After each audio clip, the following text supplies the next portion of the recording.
those two guys from work who won't shut up about football, but are pretty damn entertaining? Well, they decided to buy a couple microphones. And with that, we welcome you to the CheesyCorn Sports Podcast, where Justin Adams and Martin Chaney wrangle over everything college football and NFL. Bold predictions, hot takes, and live game reactions. This is CheesyCorn Sports.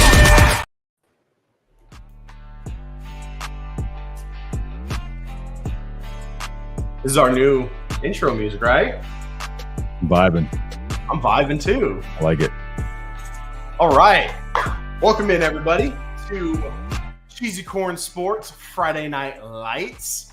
I'm Cheese, that's Corn, also known as Martin and Justin. Yes, sir. Bringing to you today our Friday edition where we talk everything NFL, basically. Talk a little bit NCAA.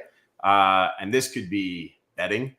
It could be fantasy football. It could be just straight up discussion over real NFL type stuff. Could be trash talking. Could be trash talking. Could be, yeah. Could be talking to you if you want to call in. Yeah, we are accepting call-ins. We will be sure to go ahead and drop that link in the live chat. That way you guys can go and get on there. You don't need a camera or anything. You can just simply call in on your phone and get yourself going, and you can get, reasonably verbally harassed by myself. Yep. Or me. Yeah. Unreasonably. We're not crossing any legal thresholds, but yeah. Well, that's what I meant by reasonably. Speak for reasonably. Can't fucking talk. Anyway, thanks for joining us today. Make sure you guys hit the like, follow, subscribe, whatever platform you're on. We are on 4 separate platforms on the live now. We're on Facebook, we are on YouTube, we're on Twitch, and now joining the fold is us on Twitter Live. Excellent. So, yeah. Excellent. Like, follow, retweet, share, subscribe, whatever the platform is on that you're there for, whatever. Make YouTube like us, essentially. YouTube is like and subscribe. Twitch is follow. Yeah. Facebook is like, comment, share. Yeah. I guess YouTube's comment too. Sure. And all the above. Yeah. No excuses. Hit the buttons. That's really all it is. Appreciate it. Yeah. So look at that. We already have a loyal fan of the show and good friend of the show, good old Chris Owen in the chat, probably already trying to talk some shit, which is wild given the situation he's in. But yeah, the quarterback situation, especially. Yeah. Well, just NFL team in general, not just. Yeah, but and the QBs, just made a little interesting how he's got the worst QB of the 3 now. It's very, very true. Very. Keep it, put him with the right coach, and I think what's his name, Mayo Boy, might surpass him too. Oh, good Lord. That's going to be a really bad day. The second rounder, Jaden Daniels for Heisman. Okay, there we go. All right. Let's tell you what. Let's get into kind of like a Week 13 recap first, and then we'll get to that other stuff, right? Yes, sir. So, with that being said, let's go. Week 13 recap of the NFL. Justin, let's go ahead and let's run through the games from a week ago. My mic's in the. There we go. And go ahead and kick us off. Which game do you want to talk about first? I figure we can go ahead and start with maybe our team's games. Sure. So, I'll go into Texans Broncos. For those that do not know, I am a Texans fan. This game was very stressful. Battle for what the final few spots for the AFC. Broncos just had been playing ridiculous 5-game win streak coming in. Russell Wilson had been playing well, as we talked about before, not necessarily well for a fantasy QB, but well for an NFL QB. Picked off 3 times in this game, and it was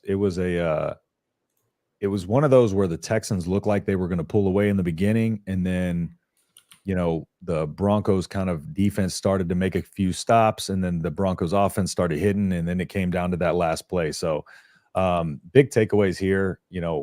Again, Russ is doing a decent job of commanding the offense. He's just making some really bad decisions in key moments.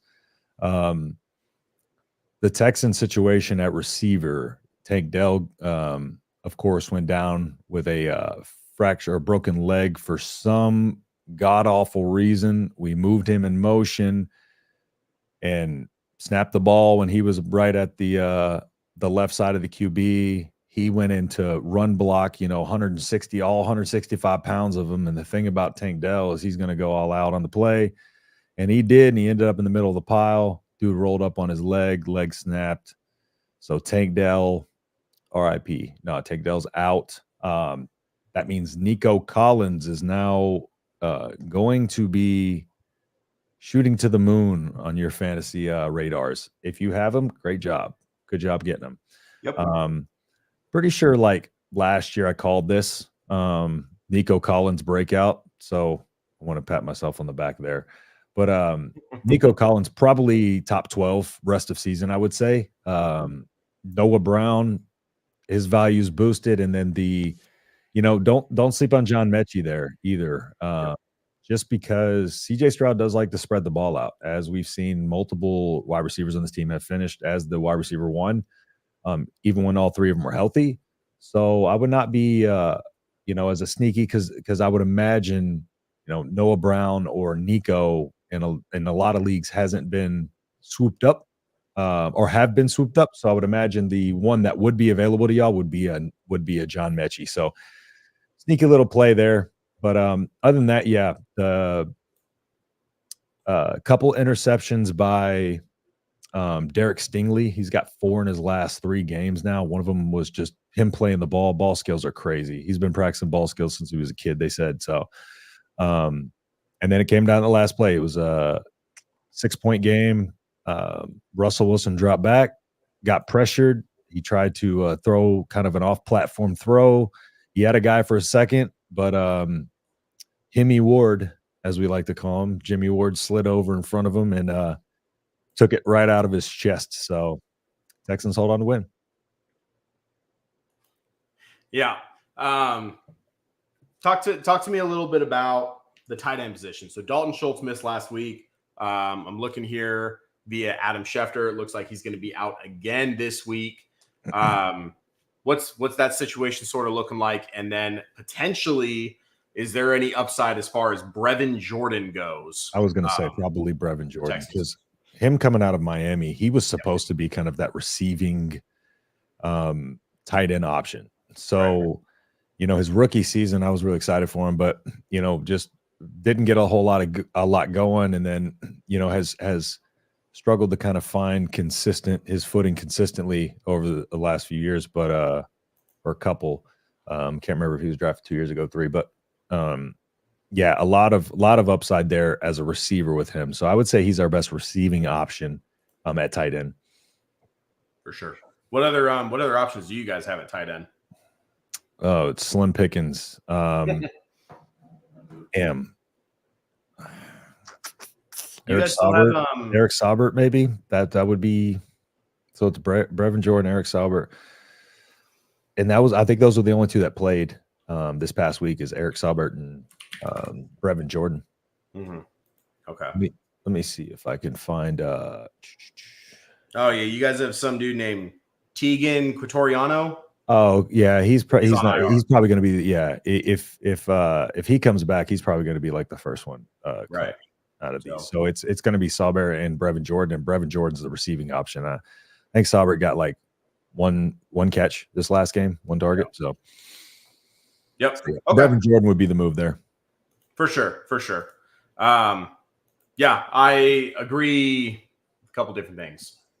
One, Nico Collins, rest of the year. You and I both, we went into great detail during the NFL preseason discussion, talking about Nico Collins. We dove into like his player profiler data, really talked about his athleticism, and all he needed was an efficient passer. Yeah, because he was ranked 99th in target quality. Right. And now here we are. I have him at wide receiver 10 on the week, actually. And I don't see him getting out of that top 10 rest of the season either. Yeah, I'm going to have him in my top 10 for sure. Yeah. Chris, shut up. He can quit. He has like fucking 1 career catch. Yeah. Well, I was ignoring him after his last comment anyway. So I figured. but yeah. So Texas beat the Broncos. You guys moved to 7-5 on the year. CJ Stroud still looking fantastic. With the Patriots losing, now we're on the we're inside of the playoff picture. Yeah, and we'll get to the playoff race here in a little bit. But Broncos finally had their 4 or 5 game win streak come to a halt. Yep. Beautiful. Way too many Broncos fans in there, though. I'm disappointed in Houston fans right now. Yeah. We got a franchise QB. I need to stop selling those tickets. That's okay. Broncos are now 6-6 on the year. Houston moves ahead of them in the playoff picture. Let's talk about another team that is now 6-6, who took down one of the top AFC options as well. That would be. I wonder. Man, I'm still thinking about that game. Talking about the Green Bay Packers. I for one youngest roster. See that coming. Youngest roster in the NFL. Youngest offense by far in the NFL. Mm-hmm. Jordan Love coming in past 3-4 weeks has just looks like a whole new person. Finally got all of the fears and jitters of like the first 6-7 games out of the way. Just he's at a point now where he's comfortable enough with the offense. Everyone else is at least comfortable enough with the offense and the scheme, and they're just going out and playing. They're not afraid to make mistakes anymore. There was an interview where Jordan Love was just saying like he was so deathly afraid to make a mistake those first 6-7 weeks. And it took Matt LaFleur to just sit him down and be like, look, man, you're going to make mistakes. Just go out there and play. And if you play a lot looser and a lot more confident, you're going to be seeing those mistakes come less and less. Yep. And so that's definitely what he's been doing. 8 passing touchdowns, 0 interceptions over the past 3 weeks.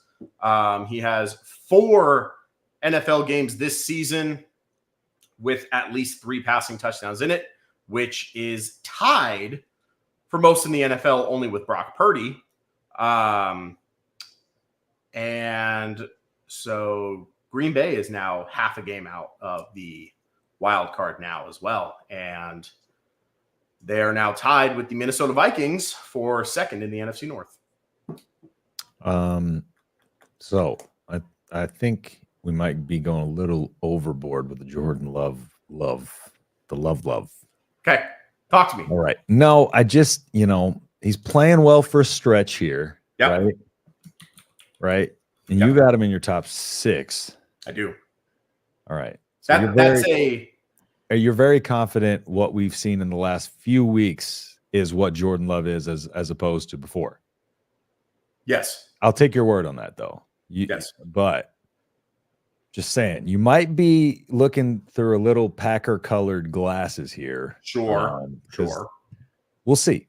I'm just saying, I'm not going to go ahead and crown him as Himmy Love, or anything yet. Sure. But he's playing well enough for them to stay in there. I need to see it a little longer, I think. Sure. I think it's fair. I think it's fair. No, that's definitely fair. I'm looking from, I don't expect every single person to watch every single snap of the Green Bay Packers. Yeah. Whether or not they're like a best team in the NFL or not. I have. And so from what I've seen, the first half of the season, I talked nothing about how it was, I can see little flashes of potential. Like I can see, I can look through shit and I can see what can be. Right. These past 3-4 weeks is a lot less of flashes of potential. And he's actually starting to string consistency together. Okay. Looking at his game log, weeks 1 through 5, he had one game of 60% completion percentage or higher. Yeah. The past 3 games, or we can go over the past 5 games actually. Mm-hmm. He's had 4 games, 67 or higher in completion percentage, which obviously does not exclusively just mean that he has become more accurate, Yeah. but it speaks to the entire team as a whole. The receivers are now, they have a feel for defenses getting, they're getting open a little bit more. They're holding on to the ball a little bit more. They're trusting the scheme, trusting, each other to put themselves in good positions to make plays. The play calling has gotten a lot better. A.J. Dillon has turned a corner. So even in the absence of Aaron Jones, they're able to get 4 or 5 yards on a run on first down, and then another 3 or 4 on second down to make it third and short. There's been less penalties, less discipline penalties. We'll call it less disciplinary penalties. And so they're not really as much seeing that consistent 3rd and 12, 3rd and 15, whatever it is, that forces Love and the offense to just be in a poor spot. And so it's not just Jordan Love. The entire team is playing better as a whole. So yeah, and so part of what you said is true with the mentality, because it is very much a quarterback thing that you just need to kind of be instinctually reacting as opposed to thinking. So yes, I mean, that could make sense as to why he's improved. Yeah, I have noticed the receivers have also been looking a lot better. I mean, Watson looked good last game. And yeah, I think it remains to be seen. I want to see him in some other matchups. Maybe some teams can try to scheme specifically for him, and we'll see how he reacts, But like I said, just want to see it a little more. Having him ahead of CJ Stroud and not having Stroud in your top 10 is crazy. So I will say this. CJ Stroud is now in my top 10 at QB 10. I had Jameis Winston at 10. I was super excited. Corey actually just dropped a comment in there asking about it as I'm bringing it up. No. So my thing on that is, right, because my buddy Ernsberger asked, was trashing. So my thing to him, though, and my thing to people is, if rankings don't look exactly like everybody else's rankings, people are like, these suck. Yeah. But do you want us to just mirror everybody's rankings, or you want us to use our, so that's my take on that. And I mean, also, it's easy to look at someone else's rankings and say, those suck. Great. Put out your own fucking rankings. If, let's see yours. You're so fucking genius, right? Yeah. Let's hear your in-depth analysis here. It's probably just like, I don't like those names. That's bad. Yeah. Yeah. No. I guarantee you, Ernsberger has not broken any of these down. He couldn't tell you a touchdown total from a single quarterback. No, guaranteed. It doesn't matter to me regardless. First and foremost, right? I would not have been able to forgive myself if I wouldn't have been able to use the Jameis Winston picture of him eating a W. That was a requirement for me. That's all the reason you need. Exactly. Right. And so that was like, there was nothing against CJ Stroud for me to keep him out of my top 10. He's in there for sure. And I think I responded to someone's comment saying like, no, he's a for sure like start. Don't think I'm saying fucking sit him. Who, James? CJ Stroud. Oh yeah, absolutely. And then I also talked about how like Nico's shooting up, and then Noah Brown has. But Derek Carr cleared concussion protocol today. Looks like he's going to start. Jameis Winston is now a thing of the past. Well, a thing of never happening until Derek Carr inevitably gets hurt again in like midway through the third quarter. Yeah, or 3 steps in. Yeah, but it is what it is. So Jameis Winston is now out. CJ Stroud is in. But I already had the rankings up and out before that even happened, which actually happened a couple times with these top 10 rankings this week, but we'll get into that as well. So, yes, I apologize if I offended any of the CJ Stroud army. No, they weren't. They weren't a CJ Stroud fan. Just me. I was offended. That's fair. But Herb was offended too. I mean, like, look at the appeal, right? You had such a memey quarterback in Jameis Winston. Yeah, true. Coming in, who just slings the ball as deep as he can. Yep. Uncle Rico style, looking like Mitch Trubisky on 4th and 2 last night, just throwing it as far as he can. And he's playing the Carolina Panthers, Of course I was going to put him in the top 10. Speaking, actually, this is a transition to another game. So I'll let you finish up your point there. Sorry. No, that was the point. Because we're talking about quarterbacks, right? We're talking about top 10 quarterbacks, and something just popped in my head here. Go ahead. And I saw it today. Mm-hmm. Okay, was Trevor Lawrence faking that ankle injury? Faking?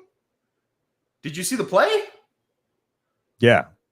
But got rolled up on. I don't think he was faking. Is he out there? Is he out there practicing? I saw a picture and somebody called it into question because I promise you, either that or he's just a soft little, you know what?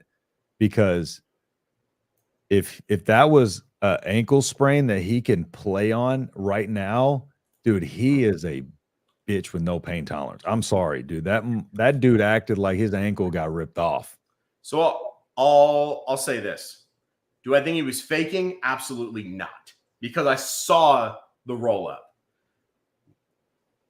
Was he milking? When he was being helped down the concourse by a police officer and a staff member? Come on now. Maybe. I had a grade 2 ligament tear in my ankle, and I continued to off-road, and I was walking around on it and didn't even realize I sprained it till I got home and it was ballooned up. Right. And this dude had to be literally like 2 people had to pick him up and carry him off. He's like, you know what? I'm tougher than the cart. I don't need that stinking cart. Right. So it took him 45 minutes to get off the field. So he's extra dramatic with it. Like, let's give it a rest, T-Law. Yeah. I get he looks kind of soft, so I understand. Maybe he's a little bitch about it, but I just think that was weak. Do I think he was faking? No. Do I think he may have been milking it? Maybe. Very possible. If he plays this week, he was 100% milking the fuck out of that. 100%. There is absolutely no way if that ankle sprain was anything as painful as that he's playing this week. That's fair. Just saying. But what would have been the motivation to fake it? I don't know. I just saw the speculation earlier and I was like, I just think maybe it's more so he's just a little bitch about it. I think that's probably, if anything, that's probably what it would be. Yeah. That's what I love. I love to look at these conspiracies, right? Especially with NFL players and stuff. What would be the motivation to do this? No, I don't necessarily think he faked it, but shit was weird, dude. Mm-hmm. No, because he immediately sat up and had the ankle bent, and I'm like, well, why would you do that? That's a painful position to have it in. So it's just high ankle sprain. I just think him being a limited participant in practice is just he was being extremely soft. Yeah. Because you saw my ankle a week after I did that ligament tear, bro. Yep. It was 3 times the size of the normal ankle. I hear you. I just want to throw that conspiracy theory out and see Corey's reaction down there. See what he thought about his precious T-Law. If he can. Hey, Texans nipping on their heels though. CJ Beathard better step up. Yeah. Which so here we go from my grandma herself. Unless you two posers are willing to acknowledge Tommy Cutlets as a top 10 QB, you're kidding yourself. Oh my God, that's fantastic. No, Tommy DeVito is not a top 10 quarterback. Timmy Cutlets. Jordan Love and the Green Bay Packers will show everyone Monday night, as if people needed to be shown that the Giants are not. Yeah. Wait, you're predicting y'all going to beat the Giants? Yes. Danny DeVito out here, bro? Come on. Danny DeVito. If it was Danny DeVito, we might have a different conversation. I don't know. He might be better than Tommy DeVito, to be honest. W Grandma, yes. Oh, thank you guys for tuning into the show. I appreciate it. Yeah. Our T-Law conspiracy theories. Yeah. All right. Any other interesting games? Yeah. What other games do we want to talk about here? I'm trying to think through the interesting games. Colts overtime win over the Titans. Yeah, there's no reason they should be still winning right now. I have no idea how they're doing it. It's Minshew. Power of the stash, man. Gotta be. And I told when they got Minshew, I told or when he was going to be the starter, I told Michael, because Michael didn't know about Minshew mania. I told him Minshew's about to take over, bro. He might, y'all might need to trade old A-Rich. This might be a Brock Purdy, Trey Lance situation here. No, I wouldn't go that far. I would say maybe like a Geno Smith situation from last year, Yeah, but Minshew has at least been in the NFL for a little bit. People know about him. Yeah, no, I was exaggerating by a lot. No, Michael Pittman out. Alec Pierce looked good. I think they both got over 100. So they did. Like you gotta see the trend here. Minshew's getting it done. I don't care, what it necessarily looked like at the time. I don't care if it's an ugly. That's what Minshew does. That's how he wins games. It's not going to be pretty. He's not going to usually blow teams out. Yep.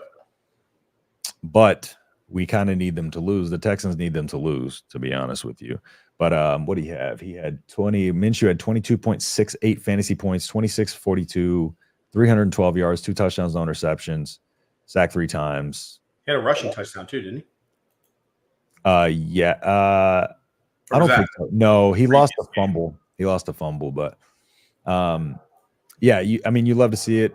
Pittman, 16 targets. So Pittman is he's got to be locked and loaded top 10 right now, just with that target volume alone.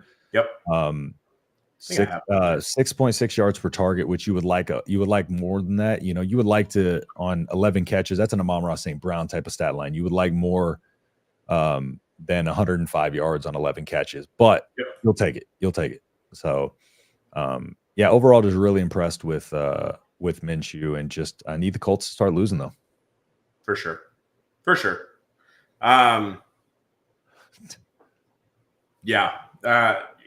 I was a little disappointed in Josh Downs last week. As good as Minshew has been, I think his ceiling kind of is capped at can only support, for fantasy purposes, he can only support 2 receivers at a time. Yep. And so with Alec Pierce stepping in and stuff like that, kind of removes Josh Downs from consideration. Yep. Josh Downs might be more of a dynasty play from here on out until Anthony Richardson comes back, because that is when we saw Josh Downs get targeted the most, with Richardson. So, we'll have to wait and see on that one for sure. But for now, the Colts, just like the Texans, 7-5.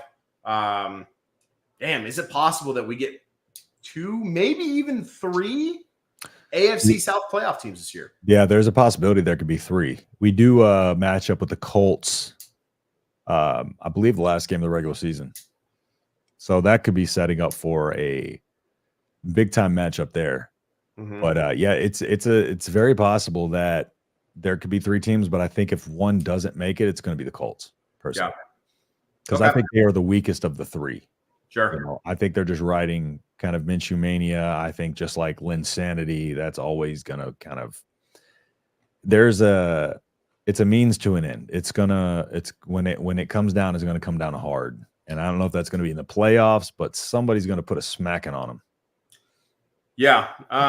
So as far as making the playoffs goes, I'm looking at the Colts rest of the season schedule here, trying to just see like what this is going to look like.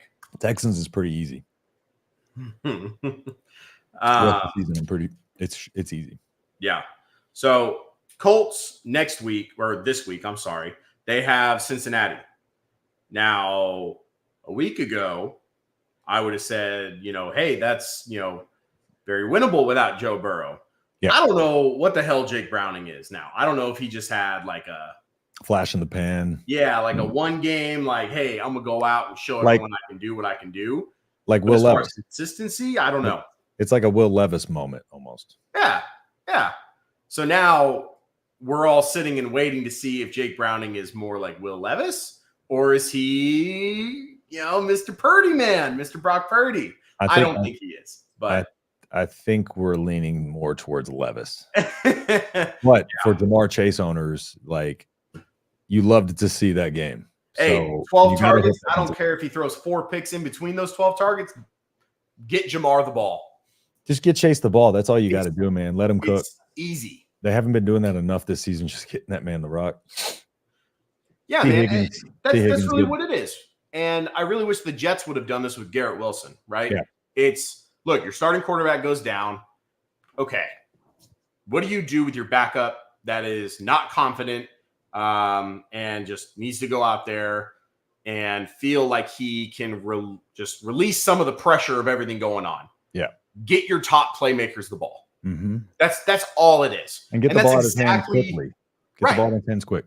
Yeah, and that's exactly what the Bengals did last week. Yep. Like, it's so easy. It's such a simple game plan that I don't know why more don't do it. Just, you have a superstar receiver. Jamar Chase did not forget how to catch a football and run these routes just because his quarterback got hurt. Correct. Garrett Wilson, same thing. So just go out there, get him a couple screen passes, scheme him open to get him some nice, easy throws, and then just let your playmakers do the work. Yep. Do what you pay them to do. Put your name on the team project and then accept the A. Yeah, there's no need to overthink it. Like when you have a quarterback stepping in to fill an injured guy, just get the ball out of his hands and get it in the playmaker's hands. Yeah. And too often teams try to stick with the game plan they had before, or they try to, push the bounds. Yep. You just can't do that. Yep. Can't do that. But so back to the Colts here. So after Cincinnati, they have Pittsburgh, which I have no idea what is happening in Pittsburgh. It was fire Matt Canada. Hey, look, they have an offense, it looks like, that can move the ball. Yep. But now they have lost to the Patriots and the Cardinals in back-to-back weeks. That is the definition of embarrassing. Mm-hmm. They were at the 5 seed before these 2 games. Now they're what? 7-6 now, I think. Yeah, 7-6 because they played week 14 already. Yeah. So, I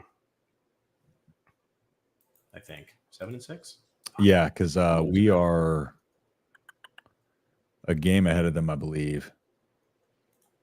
I think that would be 7-6. Yeah, because we're a game ahead of them. So, and we're 7-5. So, yep. So with that loss last night, they have gone from 7-4, sitting at the 5 seed, to now 7-6, first team out. Yeah, that's the nature of the playoffs. That's what slid. I'm sorry. That's what slid us up into that playoff spot, was them losing. Yep, absolutely. And then Houston beating Denver. Yeah, allows you guys to win that tiebreaker. See, so like, I don't know what's going on with Pittsburgh. Yeah, they're just. I think the ceiling for this team has been there. Like, I don't see why people expected this offense to do anything more than that. It's a very low efficiency, grinded out style of offense. And I'm sorry, but in the modern NFL, where teams are putting up yards and points in a premium, it's just going to be hard to keep up. They faced a dynamic quarterback in Kyler, and he didn't even play well. Yep. 13 for 23, 145 yards. Yep. Sacked twice, 1 touchdown, only 6.3 yards per attempt. Najee Harris, pretty typical Najee Harris, 3.9 yards per carry. So no efficiency there. It's too hard to come by points for them. And there's no consistency. And so I never had any confidence in the Steelers doing anything or making any noise, to be honest. Yep. And I mean, good luck. When you have that grinded out style of offense, right? Yep. If you can do it, great, whatever. But their running backs are hindered significantly by this offensive line. The offensive line, not it. Yep.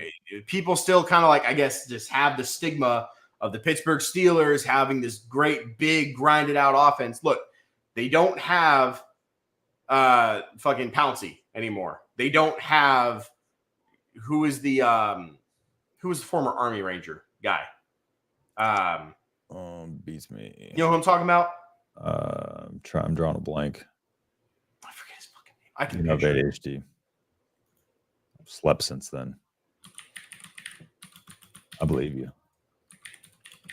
No, I was actually looking at the offensive line rankings on PFF. I'd be Yeah. curious to see where they're at on those. Okay. Alejandro Villanueva. That's who it Oh, was. Villanueva. That's Yep. it. He was But an Army Ranger. I didn't know that. They don't have these guys anymore. They thank you. I didn't know he was an Army Ranger. Was he really? Yep. I I don't know if he was an Army or like he at least passed Ranger school or something. Oh, okay. Yeah, that's why I didn't ring a bell. What was it? Yeah, he played college football at West Point.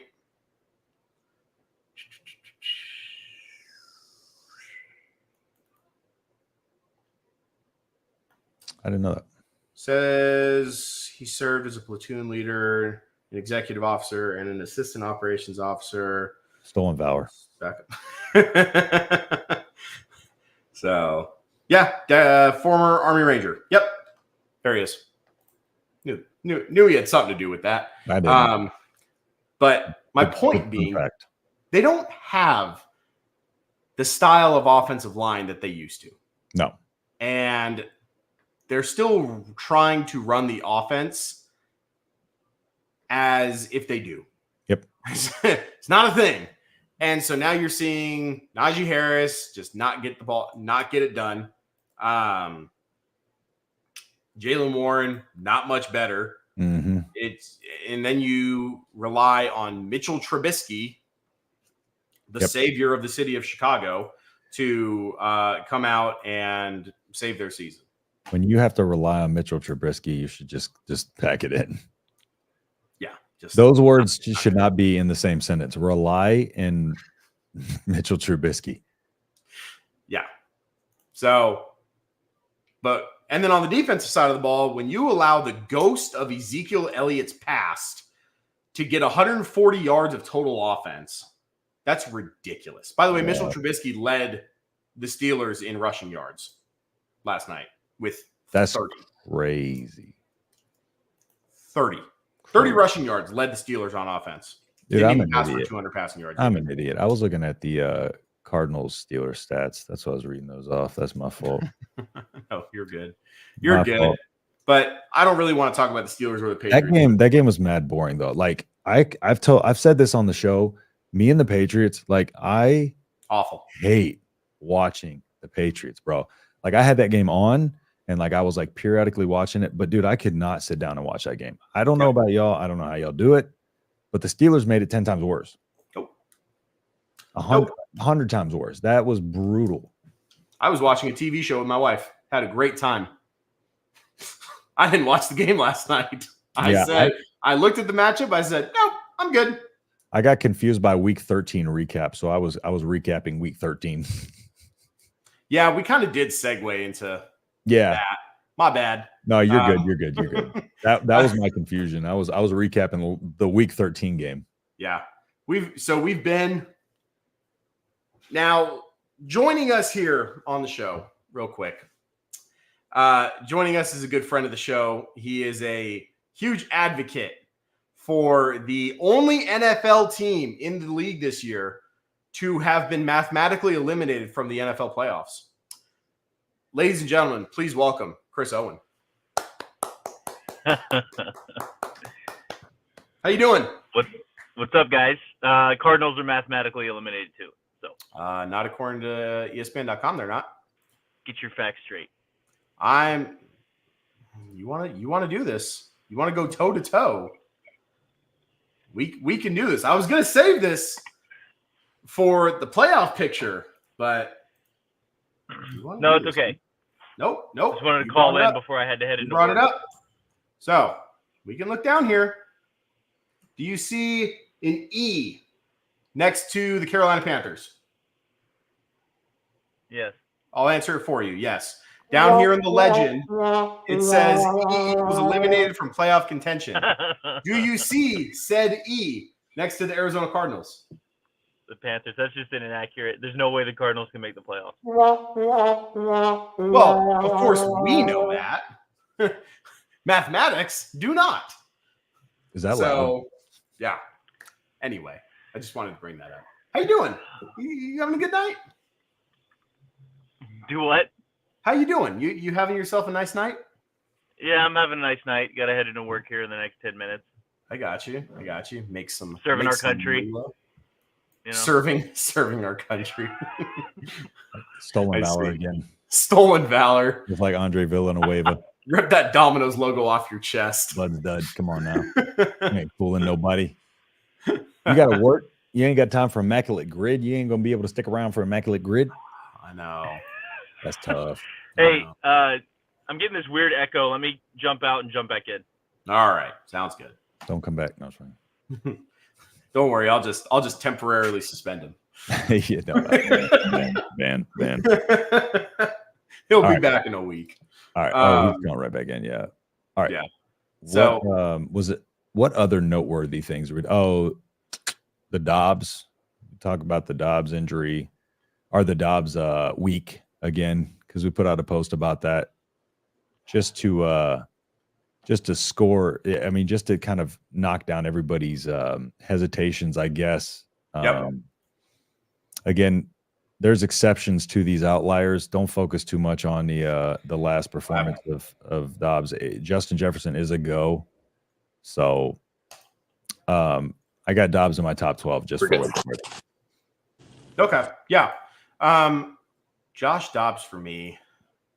I have him right outside the top 12, probably around like 14 or 15, if I'm being honest. But that's like baseline. I acknowledge he has the upside. He has, yeah, exactly. Not anymore. He has the upside to, on a weekly basis, to kind of like reach into that top 12. Exactly. But he also has that floor. But more consistently, he has been fairly consistent. I mean, he's right in the like middle of the top guys in consistency. Just outside of that 0.98 week one. Yep. Outside of that, I forget what the statistic I'd figured up was, but it's like 17.97 on the season, including that 0.98 from week one. So he's had 2 finishes outside of week one, outside of the top 20, or 2 finishes 20 or worse the entire season outside of week one. Outside of week one, yeah. Yeah, I mean, he doesn't do it like, he doesn't blow you away with the passing numbers, right? It's always like somewhere between like 160 to like 220, 240 passing yards, touchdown here or there. The upside for me, which I think not a lot of people are talking about, is his running ability. Mm-hmm. This man had, outside of last week, he had 5 straight weeks where he scored a rushing touchdown. Yep. He's got 6 rushing touchdowns on the year. He has 9 games this year with at least 20 rushing yards or more. Mm-hmm. And I feel like that's not getting talked about enough. He has 9 red zone carries. Yep. And 6 rushing touchdowns. So, like, it's pretty evident to me that those red zone short yardage 1-yard touchdown runs for quarterbacks, that's what separates them from the middle of the pack to those above average like fantasy plays. Correct, which is what makes pure passers what they do if they're in the top even more impressive. Correct. So for me, I'd probably put Dobbs above the likes of Geno Smith rest of season. Absolutely. I would put him above Derek Carr, even with fully healthy. I'd probably put Josh Dobbs in line with like Matthew Stafford right there at like 13th. I'd put him just ahead of Jordan Love. This guy. How many games did he have with Jefferson before Jefferson got hurt? None. He didn't have any? Mm-hmm. None. They traded for Josh Dobbs after Jefferson got hurt. After the Jefferson injury? I mean, that can only help that case. Like, well, because his last 4 weeks, besides this past week, 4 weeks before that, he had like 20 plus points in each one of those games, except for one. He had 18 in that game. Yep. That's without Jefferson. Yep. Yeah. So, and if you guys do follow CheesyCorn Sports on Instagram, we had a nice little post about Josh Dobbs and his upside, in which we did highlight with Justin Jefferson, this dude has top 10 upside weekly. Top five. Um, Top five, even honestly. Upside. If we're talking just straight upside. Yeah, sure. I mean, if he's at 20 something points, 3 of the last 5 weeks, and then you add Justin Jefferson, I mean, that definitely gives him top 5 upside. Sure, especially because there's no really consistency at the top, I feel like right now. Yeah, absolutely. Which also makes me laugh when, like, what are you going to do with QB rankings, right? Back to the whole, like, you see the same 10 names up there. Exactly. How often are those top guys actually, like, finishing as the number one? Exactly. You know what I mean? It's all scattered. They're up there, but they're different. They're all different. And so, get a little fun. Anyway, ladies and gentlemen, please welcome to the show, Bryce Young. Yay. He hit a growth spurt. Yay. Thank you. Thank you very much. Anyway, we did get a comment from my grandmother earlier in the show asking our feelings on the tush push. Obviously, there's going to be some discussion this offseason. Jason Kelsey hates it. There's going to be discussion this offseason, amongst all of the 31, white billionaires at their luxury, summit retreat in Hawaii. How do you know white? Did you do your research? Yeah. I know for a fact the Jaguars owner is not white. Oh, yeah. Shad 30. Khan. There you go. 30. Yeah, Shad Khan. Yep. And because the NFL will not foot the bill for a lot of hundreds of thousands of owners out of the city of Green Bay, we don't have representation. I'm just kidding. Yeah. We do. But that's okay. It's not you. Anyway, what are your guys' thoughts on the tush push? Should it get banned? Should it, I think it's stupid. I hate it. Okay. Keep it. No, I hate it. Jason Kelsey hates it too. He said it because he always ends up at the bottom middle of the pile. And then yesterday he was like, ban it. I'm tired of people hearing about it. But that's because he just doesn't like it. So if he don't like it, bro, like, come on. And the Eagles are exploiting an advantage that cheap, they have. Dude. It's cheap though. It's bogus. It's cheap. It's soft. Weak. Wins are wins. Dude, that is the equivalent of Patrick Mahomes' goal line shovel passes. Which Green Bay learned how to stop, by the way. To me, like, I don't discriminate. Bogus is bogus. Yeah. I'm just saying. Yep. Padding them Jalen Hurts TD numbers there. That's 100% what it is. It's the Jalen Hurts stat pattern 3000. Just think about it. If they get rid of that tush push, Jalen Hurts might drop in rankings. I wonder how many of his touchdowns come from that. Probably a lot, to be honest. Because they get like 3-4 damn yards with that damn play. They could run that shit every play. Yeah. And probably just nickel and dime their way down the field. Let's see here. Jalen Hurts.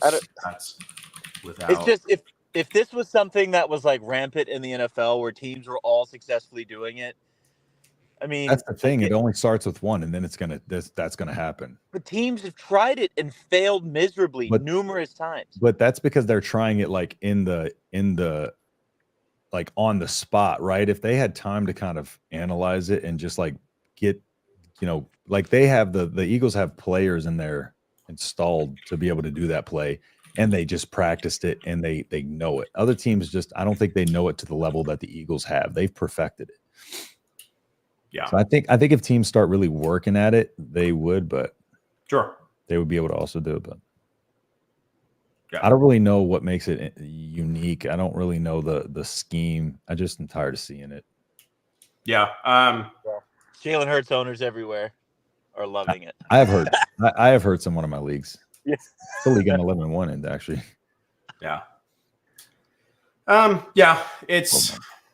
I think the biggest. I mean, outside of obviously the real NFL impact of reducing the number of those, 1-yard touchdowns, you know what I mean? Yeah. But if you were to ban the tush push, I'm sure that Jalen Hurts and the Philadelphia Eagles are going to find some other way to figure it out. Yeah. Well, I would imagine, but just make them do that. I don't care, man. As long as it's not the Chiefs, dude, I don't give a shit. Do it.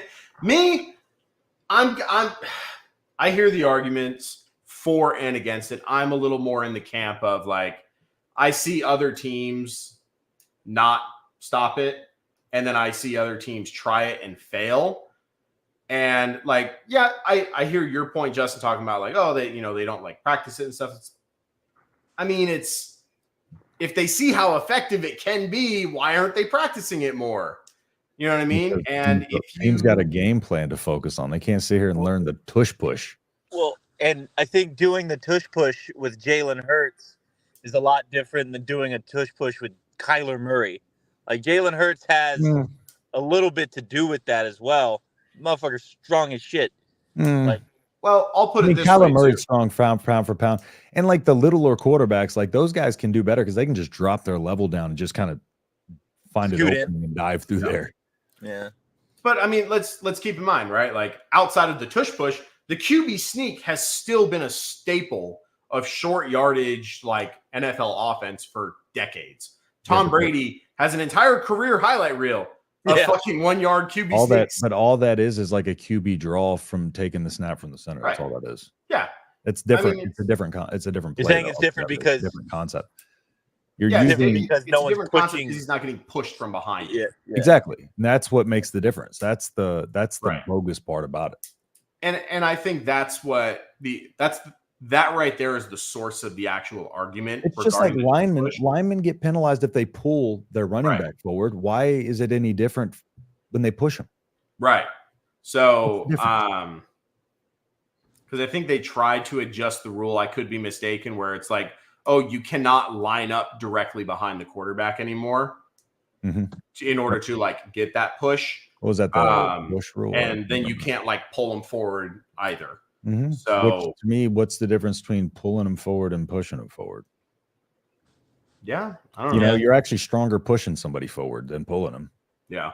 Well, I think where the NFL is failing is they are trying to talk about it as as an injury prone type thing, but there's no data or Tank Dell like broke his leg in there. Who? Tank Dell would have broke his leg in there.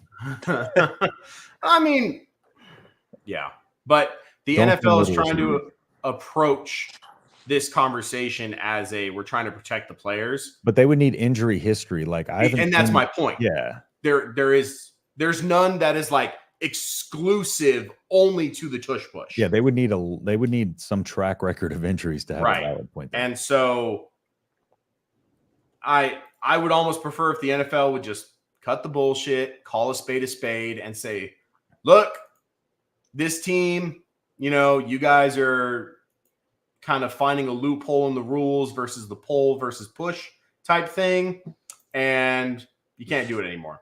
Like, this isn't fucking rugby. Don't try and imitate a scrum and push forward the ball. That's just not a thing. To me, it doesn't show anything about like your team, right? Just being able to push somebody forward.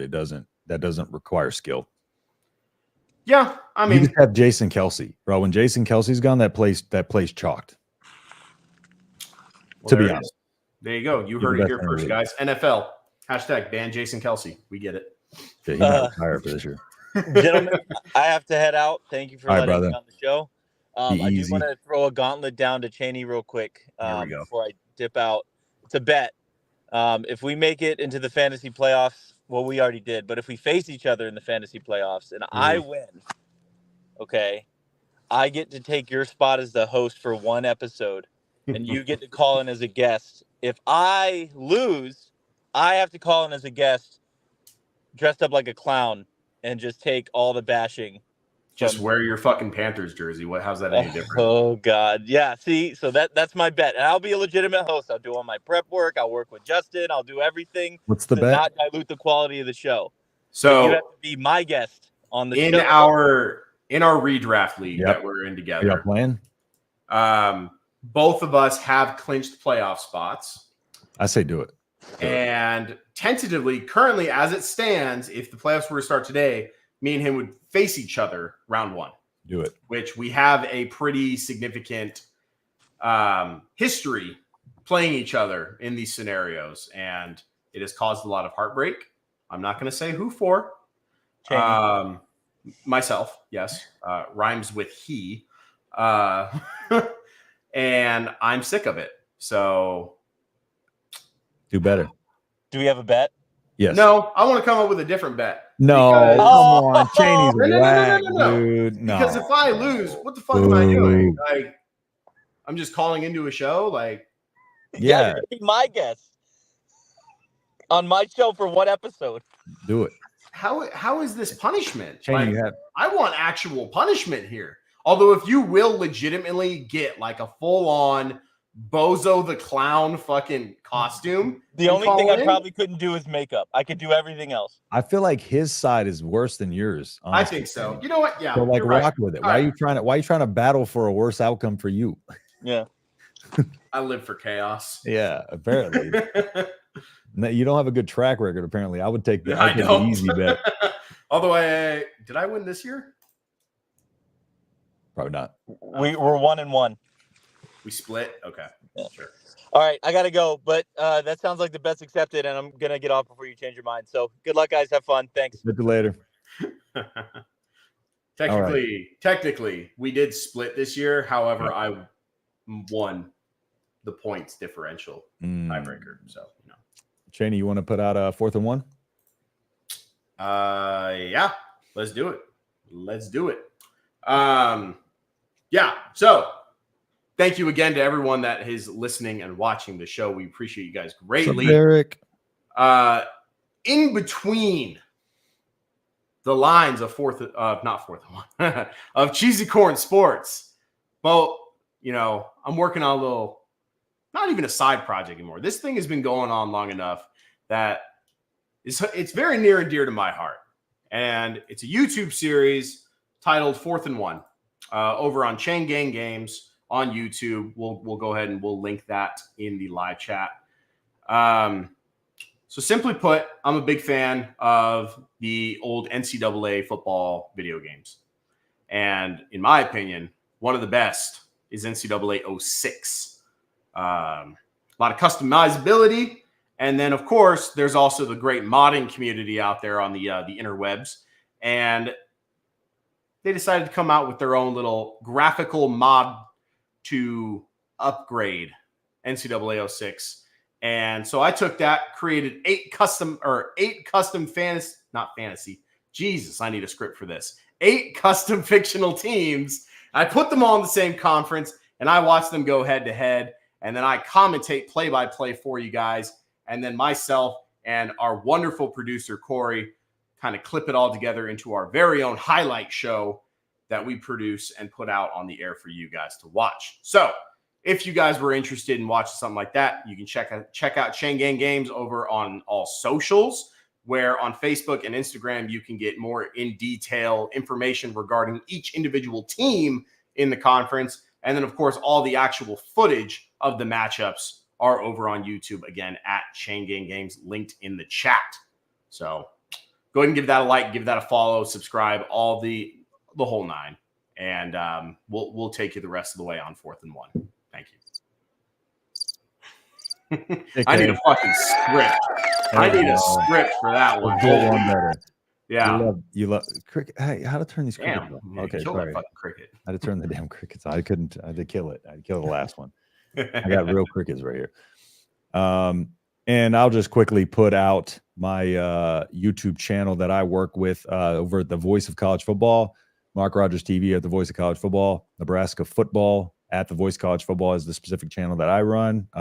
We do live streams every Tuesday breaking down Nebraska football, doing some video content. If Nebraska lands as expected, Kyle McCord, I'll be dropping a video on that. So if you like Husker football, hop on over there. If you like college football in general, just hop on over to Mark Rogers, Voice of College Football Network. Subscribe. We're live pretty much around the clock on that channel. So, then coming soon, the Big Ten Show. Ooh, that sounds fun.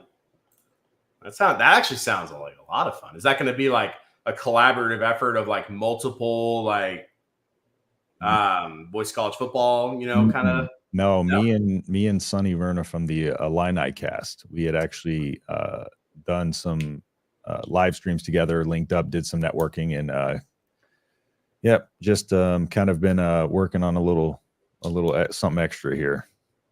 That sounds like it's going to be a fucking blast. I can't wait for you guys to roll that out.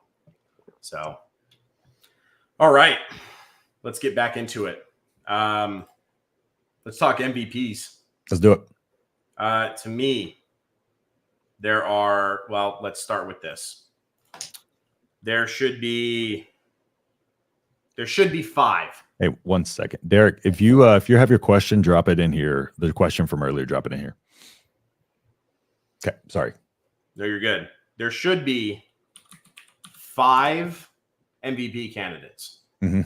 Traditionally, there's like 5 finalists. Yep.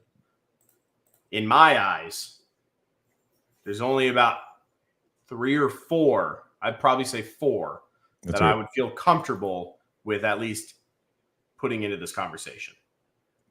Okay.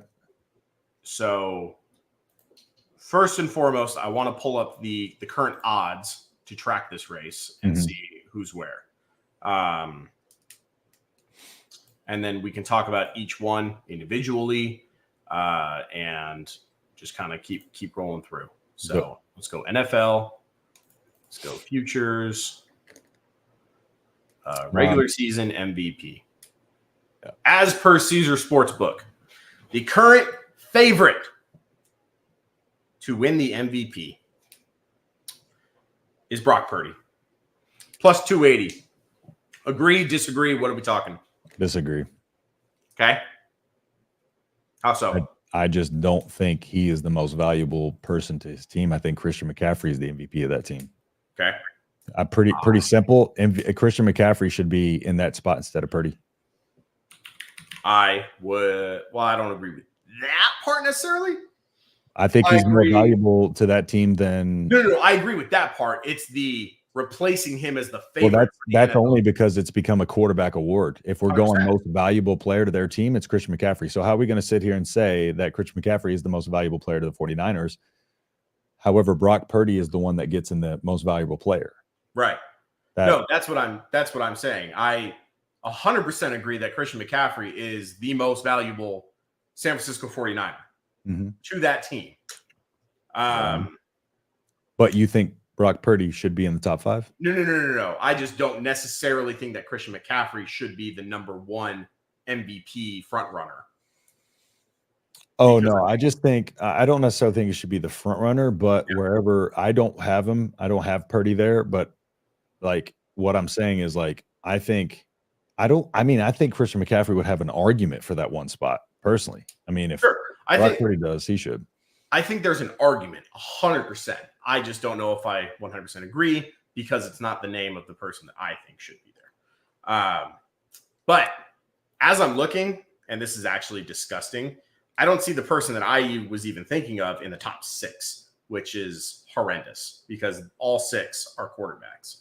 Yep. Quarterback award. Yeah. By the way, Derek Purdy over Fields. Yes. And your other question too about Ferguson in your flex spot, just keep your running backs there. Okay. Rock and roll. Stick around for the grid. I concur. Make it a census CheesyCorn Sports approval.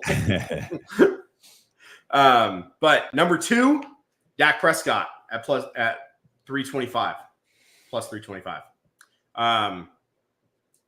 I think Dak is playing great this year. I think he is. I think he deserves to be in the conversation, but he's not my MVP that I would have currently. No.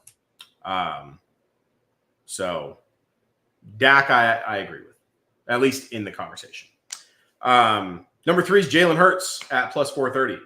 And I'm going to be honest, there's been a couple games within like the last month that I just don't see the MVP of Jalen Hurts. No, me neither. I don't see it. I mean, shit, the Eagles themselves as a whole got absolutely clapped in Philadelphia. Like those are the games that's where you cement your MVP legacy. Right. Those 4 or 5 touchdown games against the fucking Cardinals, like those don't matter. Well, I mean that like they matter for end of season standings, I guess, but these are the big important games because they should be graded on a scale. Right. I mean, well, in all fairness, I mean, if strength of schedule and now like strength of victory and bullshit like that, if that type of stuff is incorporated into playoff standings, why the hell is it not incorporated into player awards? Yeah. You know what I mean? Yep. So I agree. You got to count that. Yeah. And then you have, I don't even think these next three names are even worthy of the conversation as it currently stands. I mean, maybe one. But Lamar Jackson, Patrick Mahomes, and Tua Tagovailoa are all the next three. And that is 1 through 6 for the quarterback, or for the quarterback's fucking award. Yep. So the award. Lamar fell off a couple weeks ago. Yep. Mahomes, bro, can't even beat the youngest team in the league. What are you doing, man? Doo-doo, bro. He's doo-doo on a stick. Made your tight end look bad in front of his girlfriend. Like, come on now. He's doo-doo on a stick. The dude's terrible. He's protected by the official. He's still terrible. I've waited my whole life for this to happen. This implosion of Mahomes.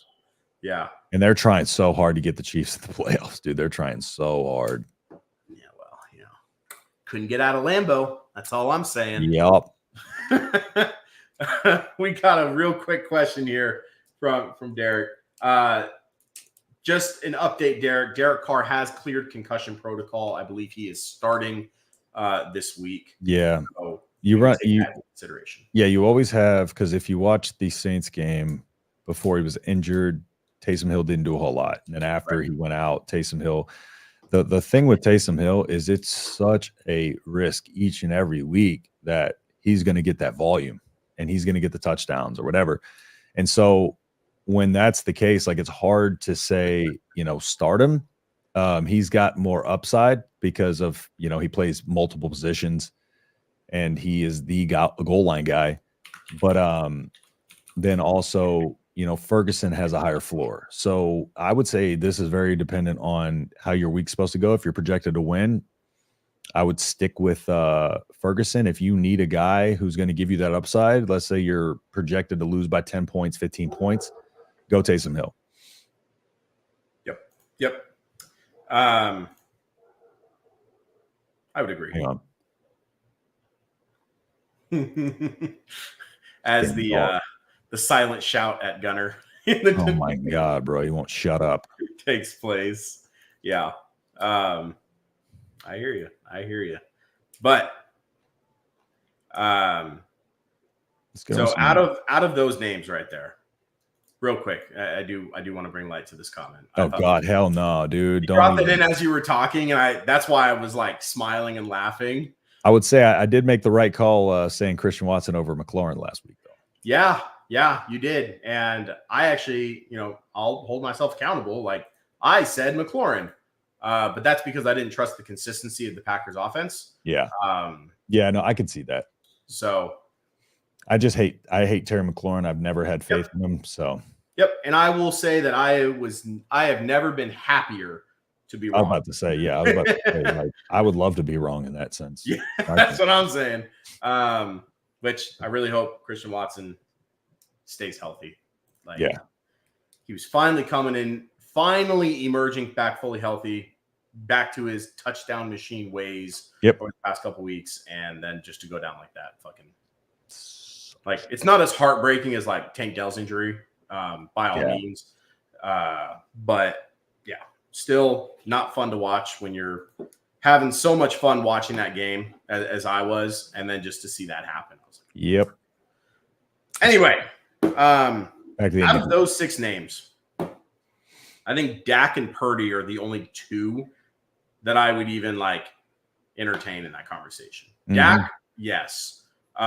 Purdy, again, you and I are both in agreement with the Christian McCaffrey take. My MVP, not even listed on those top 6s. He's actually listed as 7th. McCaffrey is actually listed 8th in the MVP. I think I know where you're going. Tyreek Hill is my MVP. I knew it. And because I was about to say Tyreek Hill's got to be in my top 2. Yeah, for sure. He as long as he is on pace and as long as he hits 2,000 receiving yards on the year, which he is on pace for, it would be a crime to not give that man the NFL MVP. Yep. That is a all-time NFL record for single season. Like, I don't see any quarterback breaking any passing records this year, because if there's any quarterback to break any single season, like yards, touchdown record in a season, he's like the unanimous MVP. And so if Tyreek Hill does it on the receiving end, well, then it needs to be the MVP. And I would probably put McCaffrey in that conversation as well. I would 100% put McCaffrey in the conversation. Yeah. And then the last name that he's actually ninth, the last name that I would put in the conversation, I would probably bump out. No, I'd probably keep him in there. But CJ Stroud. CJ Stroud deserves to be the MVP. Bump him out. Sorry, What's that? I said, don't you dare bump him out. I'm losing my voice. No. What I was saying was I was thinking about bumping out Purdy of it, because I was trying to keep it to like a top 5. Yeah. But I was like doing quick math in my head, and I'm like, okay, Dak, Tyreek, McCaffrey, and then like you didn't have to bump him out because Purdy and then Stroud would make 5. Yeah. So, I mean, probably. Oh, go ahead. I was just gonna say, like, if I were to put it in an order out of those 5, it's probably going to be Tyreek, and then I'm probably putting like I got mine. Dak, McCaffrey, and Stroud are all like, they all have the case for 2 for me. And then Purdy can follow it up with 5th. Like I said, when we came into this, I got like 4 names that I really believe should be in there. But yeah, Tyreek's mine. What you got?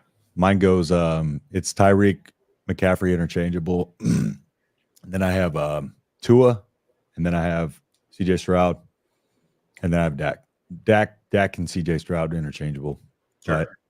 That's my 5. Okay. I don't just like last year with the Heisman, you know, I said Bijan Robinson was the best player in college football. I think he should be. He's the most important to his team, should be the Heisman winner, even though it's a QB award. Same thing with this.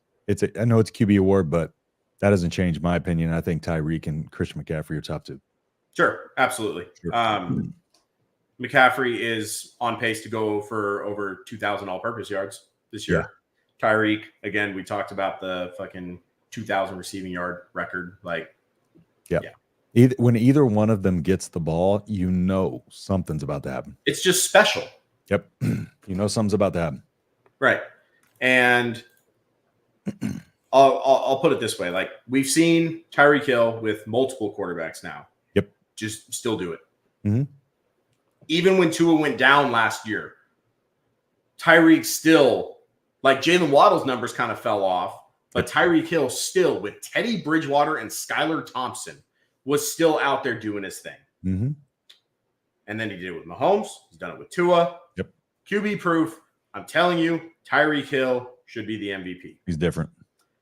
Now, following that same logic of like doing it no matter with what type of like team around him or like players supporting him, Purdy is not even in this conversation. No. If McCaffrey is not on that field. Mm-mm. I'm not going to talk about air yards or any of that shit, because that's what every other analyst across the country is doing. Yep. I'm talking about specifically for the most valuable player. Purdy is not doing what he's doing without Christian McCaffrey on that field with him. Because Christian McCaffrey is the most consistent part of that team. Yes. 100%. Without question. Yeah. So glad we're in agreement on that. Yep. But, and then, you know, to the same point, CJ Stroud, the Texans are not doing what they're doing without CJ Stroud. They proved that last year. You know what I mean?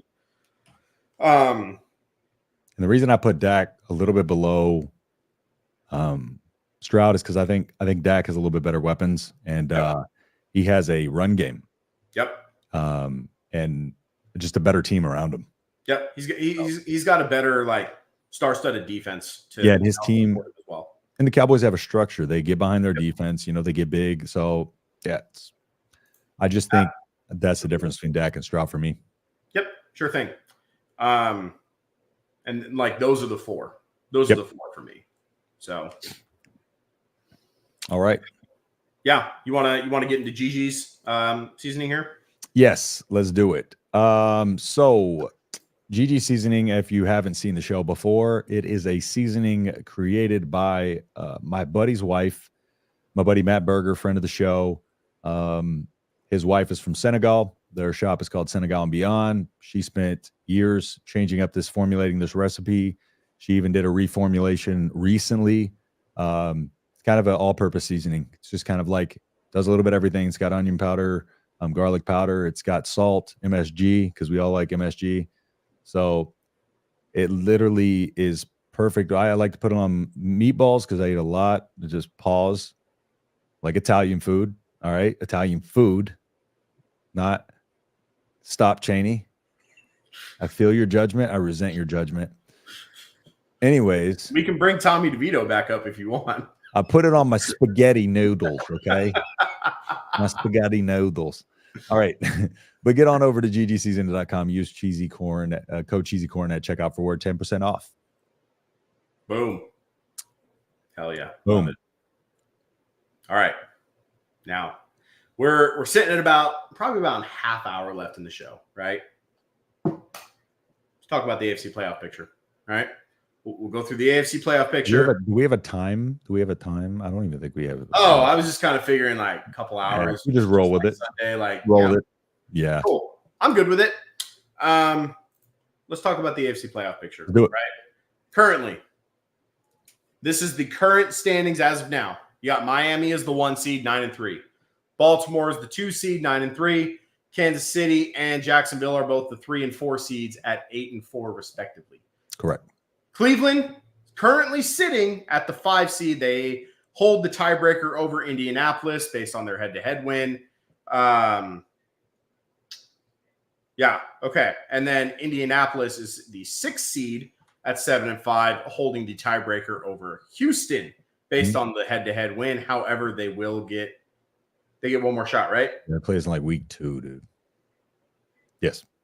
Yeah, they get the Colts, right? They get one more game. The Colts. Yeah, and the Texans. Yeah, they played us week 2 when Stroud wasn't really playing. Right. So good luck to them. Yep, absolutely. Last week of the season, I believe. Yep, and then you have Houston at the 7th seed at 7-5. What are we talking here? The 4 teams on the outside looking in. You got the Pittsburgh Steelers 7-6. Mm-hmm. It was literally their own fucking thing to lose. Justin, I think your camera cut out. Oh. And Spaghetti-o. then you got Denver. You got Denver at the 9 seed, 6-6. Yep. Cincinnati at 6-6, and then Buffalo at 6-6. Cincinnati currently holds the tiebreaker over Buffalo based on the head-to-head win. And then you do have the Chargers and Raiders both at 5-7, but I'm not seeing enough from the Chargers, especially not even putting up a touchdown against the Patriots to even warrant that in the conversation. And the Raiders just aren't there for me. So, take us through what's your projection for what these final playoff seedings are going to look like? So there's going to be a little shuffling at the top. I'm not sure who's going to be the top seed. I don't think any team has a clear shot on it. I don't think any of these teams are significantly better than any other one of these teams, except the Browns, who are going to fall out, probably, most likely. I don't think the Colts are quite on the same tier as some of these teams, but I don't think the Jags are going to be the top seed. They'll make the playoffs.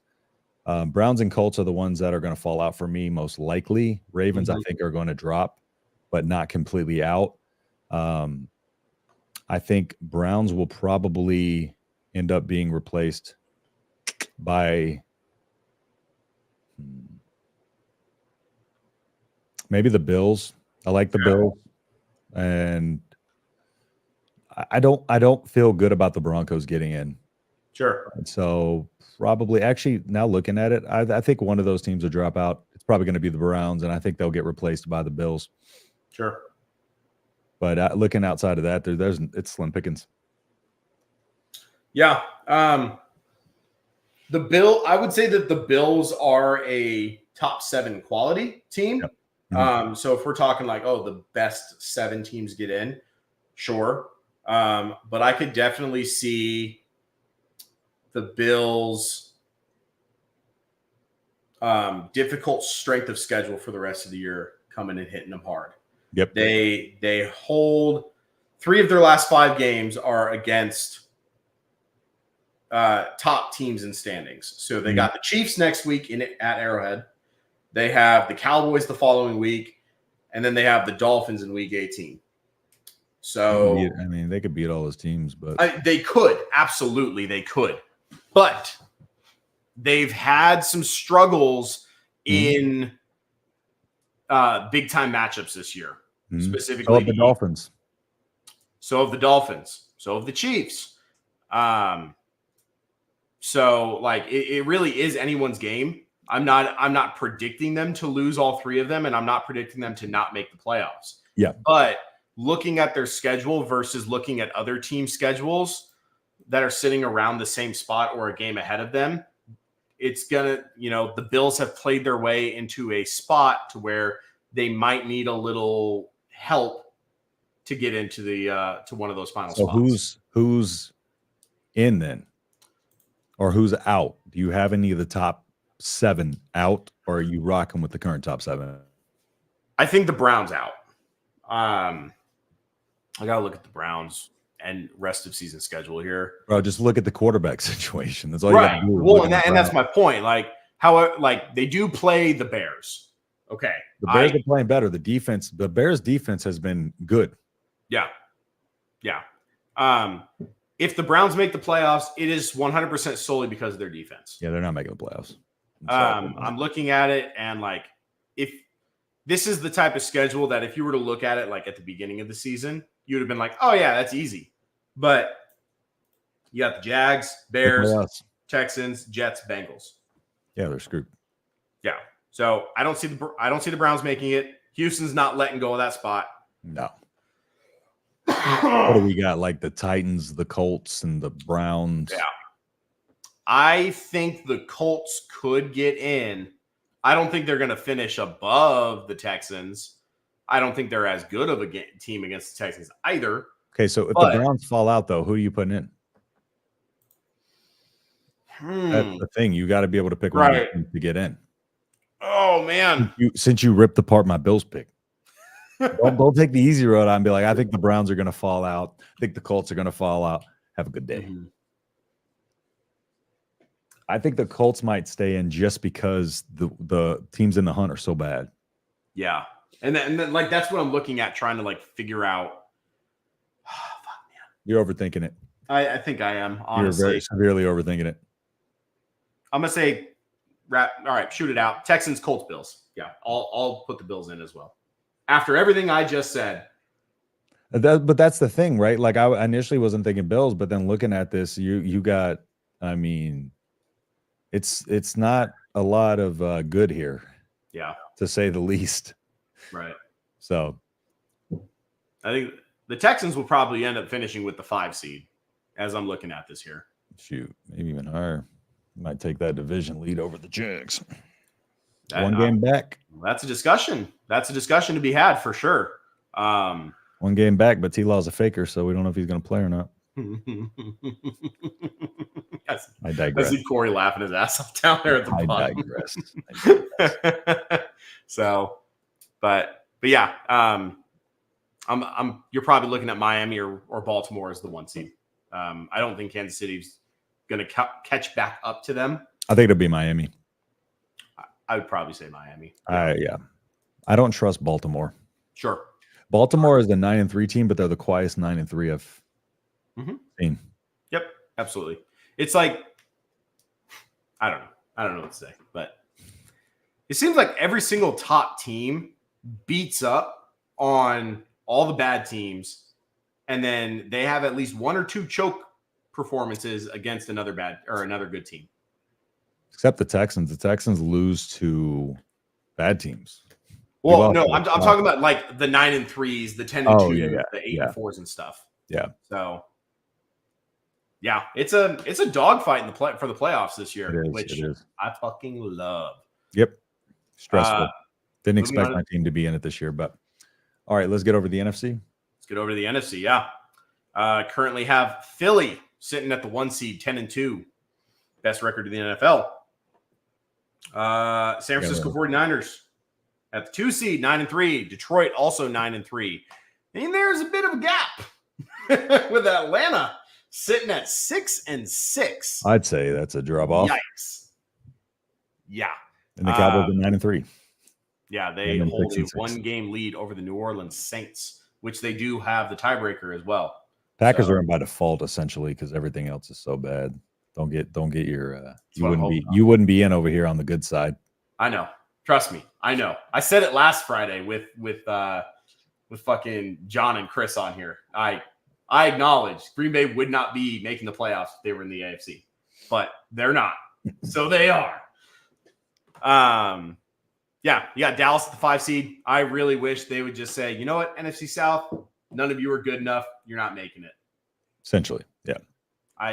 It's the same thing we used to say about the NFC East like 5 years ago. Was the Seahawks team the last team to get in with a winning record or a losing record? Was that 2012? They're 8-9. Yeah, because that was the Beast Quake. Yeah, they got in with a. I thought an NFC East team did it a couple years ago. Might be, maybe, very possible. But anyway, but this one's probably not going to shift a whole lot. No, probably not. Yeah. Dallas, unless they take over the division lead, the NFC East it holds the 1 and 5 seed. Basically, is what we're looking at. Yep. 49ers, they have a 3-game lead in the division. They're not losing that spot either. Nope. Detroit's not going to lose the NFC North, as we see. Yep. They have a 3-game lead as well. NFC South, insert fucking one and done team here. Yep. And then it's man. I think it's going to stay with the teams that are in there right now. Just reshuffle a little bit. Yeah. So Green Bay has the tiebreaker over the Rams, and the Rams have the tiebreaker over the Seahawks. Yep. So if the Seahawks want to get in, Seahawks got to play the Niners this week, though. The Seahawks do?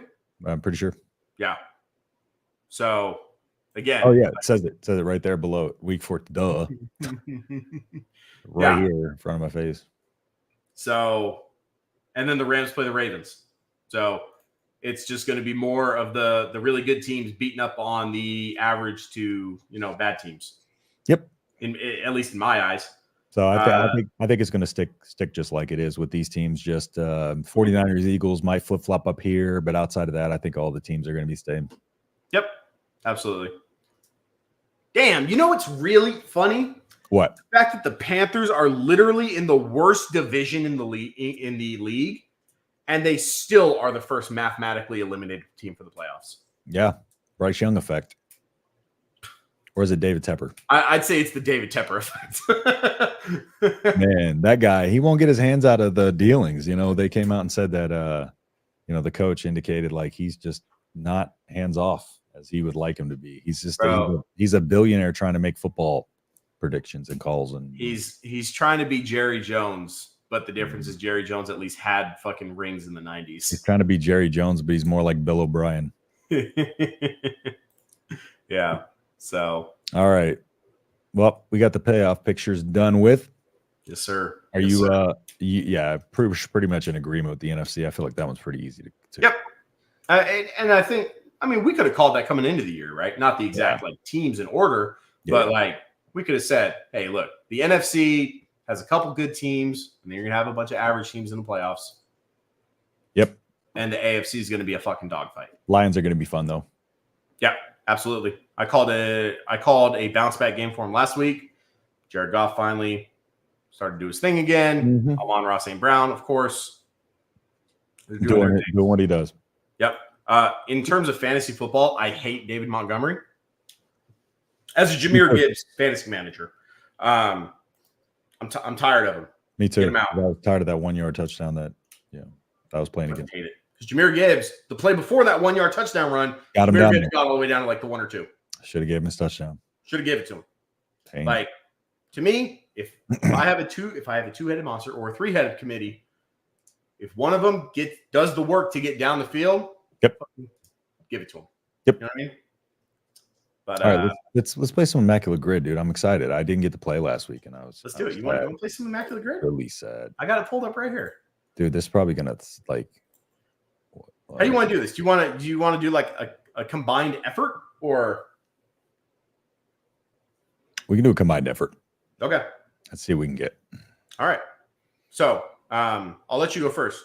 Any of these squares? Okay, I need to think here. So Steelers, Patriots, Chargers, Patriots, 10,000 career pass yard. Okay, I think the stats might be easier than the stats are always the easiest to like get out of the way. So let's run through. Let me run through some 10,000 pass yards career. San Francisco, did Jeff Garcia throw for 10,000? Ooh, that's your pick. I don't know how rare that is because. So you're trying to go for the rarity. Let's rock with Jeff Garcia though, because I don't outside of like Steve Young, like I can't pick those guys. So let's go Jeff Garcia. He is in there. Let's go. 11%. Not a top 3 rarity, but 11% regardless. We'll take it. Is Dante Culpepper too obvious for the Vikings? I was thinking Dante. I was thinking Dante Culpepper. I'm down to rock with it. Let's do it. I feel like across Miami and Minnesota, like he should have been able to. Yep. There it is. 15%. Damn, I'm surprised it's that low. 15%. Yep. The only other name for the Patriots I'm thinking of is Drew Bledsoe. I think that's all I can probably think of too is Drew Bledsoe. Yeah. Because Tom Brady obviously did it. Yep. But I need to like make this bigger. Damn, 25%. I feel like that's just because the options were so few for the Patriots. Yep. So all right. So teams. Okay. Steelers. Patriots.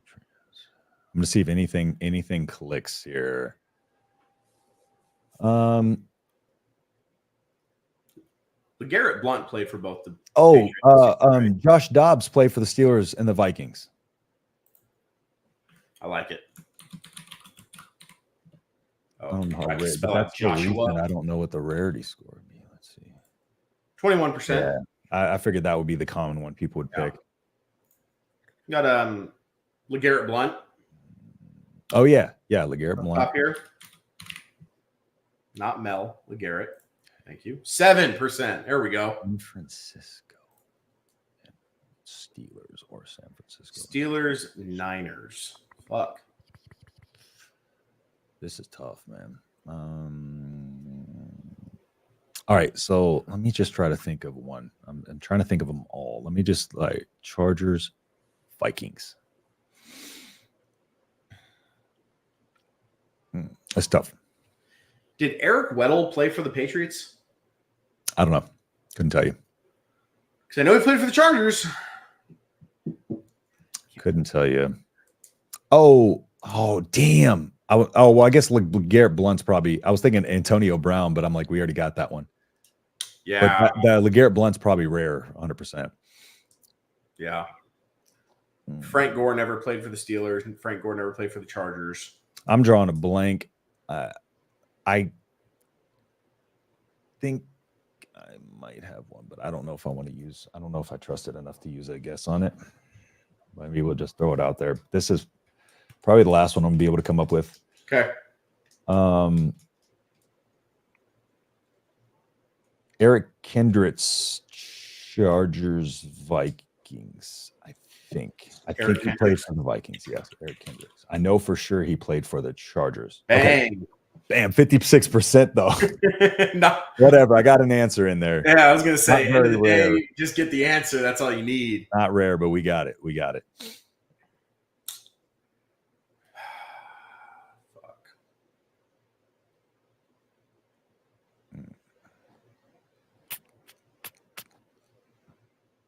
Trying to take too much time,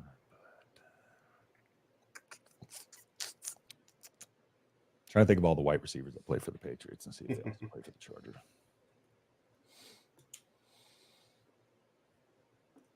I think I'm out on the Steelers Niners. I am struggling there. I'm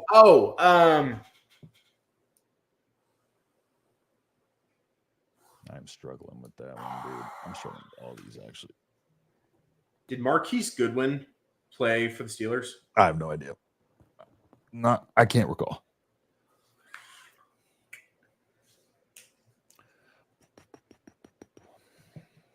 I don't want to be the first one to get a wrong one, but I kind of want to pull the trigger on it. Did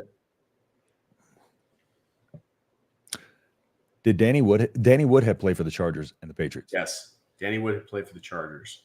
Did Danny Wood ever play for the Niners? No, I think it's Patriots. Because Danny Woodhead was, on the Patriots and Chargers. He was 100%. He was 100% on the Patriots. Well, another one that just popped in my head. Hunter Henry played for both Patriots and Chargers. Okay, if you're more confident in that, let's rock with that.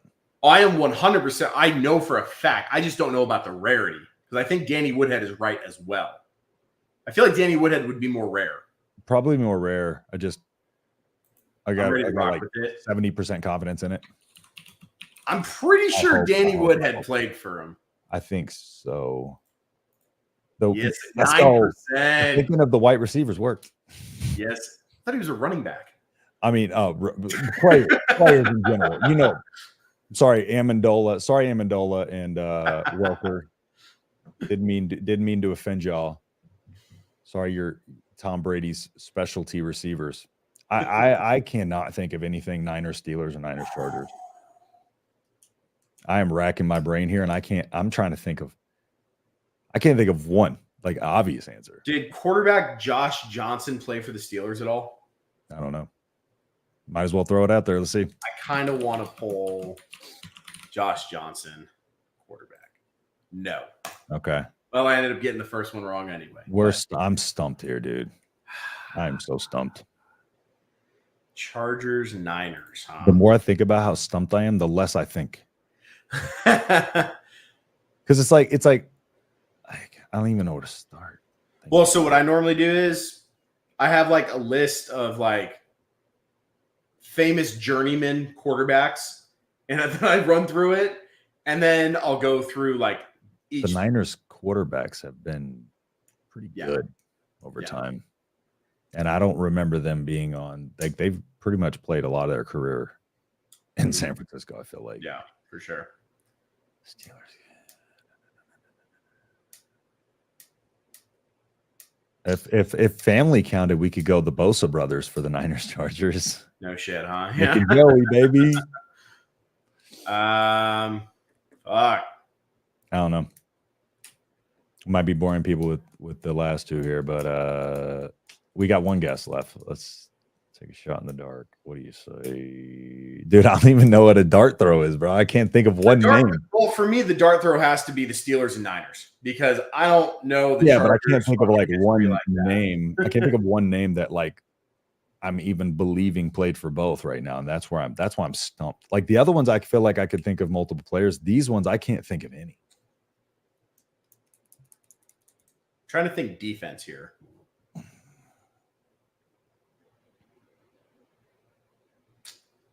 Did Josh Norman ever play for the Steelers? I know he had like one bad year with the Niners. I don't think so. He played for the Redskins. Yeah, he played for Carolina, Washington, San Fran, someone else. Throw him in there, maybe. I'm not confident that he played for the Steelers, but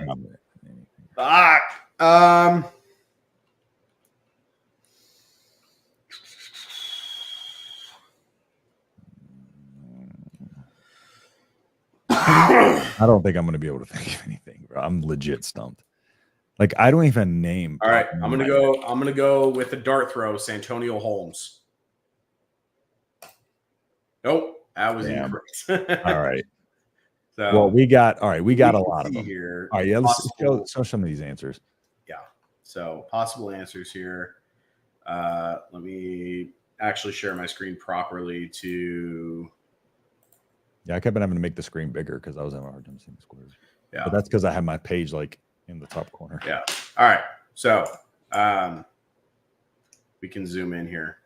So Steve passing. Bono. Damn, how did I not think of Steve Emmanuel Sanders. That's the fucking name I was trying to think of. Fuck. When I brought up Marquise Goodwin, that's who I was thinking. I was thinking of Emmanuel Sanders. I was thinking of Steve Bono. Fuck. No, it really wasn't. I don't know. John Henry Johnson really jumps off the page here. I think Steve Bono's married to Cher.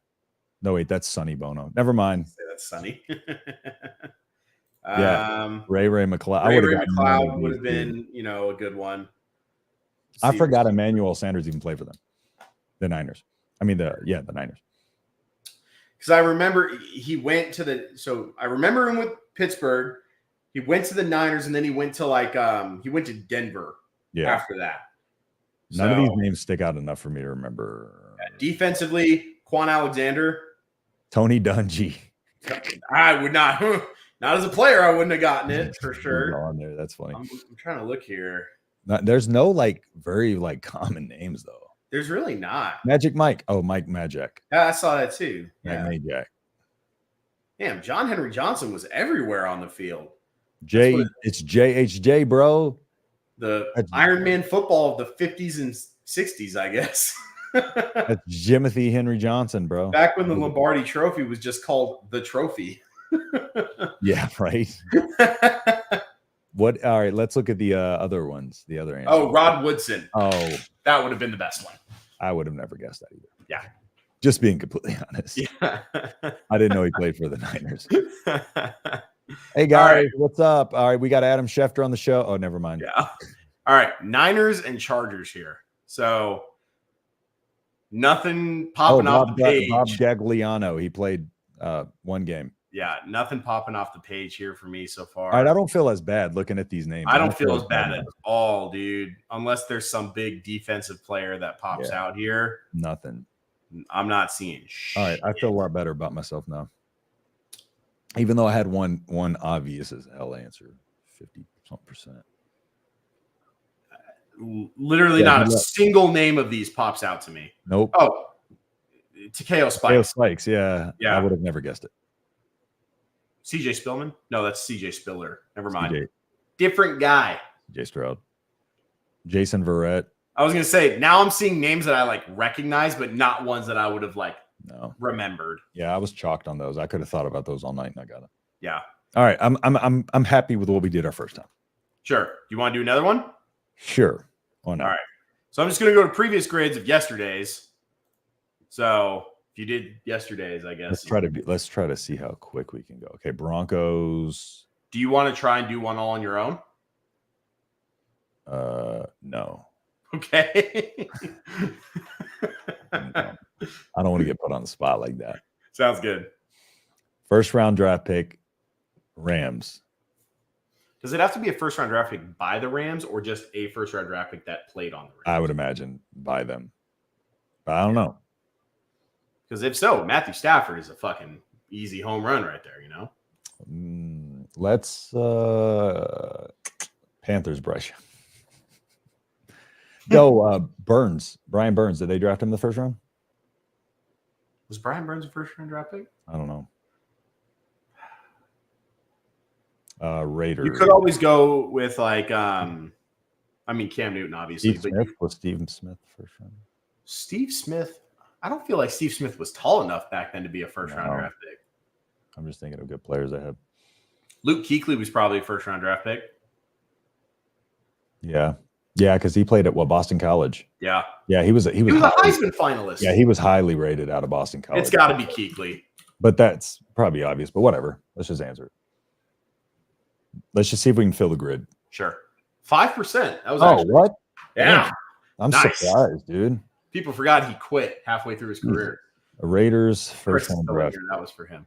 I got one. Raiders Browns Terrell Pryor. Oh yeah. That's got to be 11%. I guess played for the Jaguars too. Look at that. Hey. Raiders Broncos. Bro, this one's more difficult. Not gonna lie. Yeah, no shit. Rams. Browns, Rams, Baker Mayfield. Oh yeah. Yeah. Baker. I'm still on the first round draft pick thing. So you keep cooking over there. All right. 22%. If I can keep it below like 30%, like I feel pretty good about it. You know what I mean? Yeah. Not over 50% like that idiot did on us. Rams. Marshall Faulk a first round draft pick? I can't remember back that far. I'm just trying to think of good players in Rams history. I don't know. Hey, Kurt Warner. Yeah. Did Kurt Warner, was he a first round pick? Oh no, duh. Kurt Warner is famously an undrafted player. Oh yeah, duh. Excuse my fucking Aeneas. thoughts. I'm trying to think. Aeneas Williams, Marshall Faulk on that team. You could go Jared Goff. On what? Rams first round pick. Dog, we're going too easy, bro. I'm trying to get dicey and go rare here. I don't know if I'm right, though. That's fine. I don't know if I'm right though. Who? I don't. Well, I'm just thinking out loud. Torrey Holt, Aeneas Williams, Marshall Faulk, any of those guys? Huh? Isaac Bruce, any of those guys first rounders? I feel like some of them had to be. What about Bosa? That's Bosa. too obvious. Wrong LA team. Oh, my dumbass, dude. They're the same colors, dude. I get thrown off by same colors.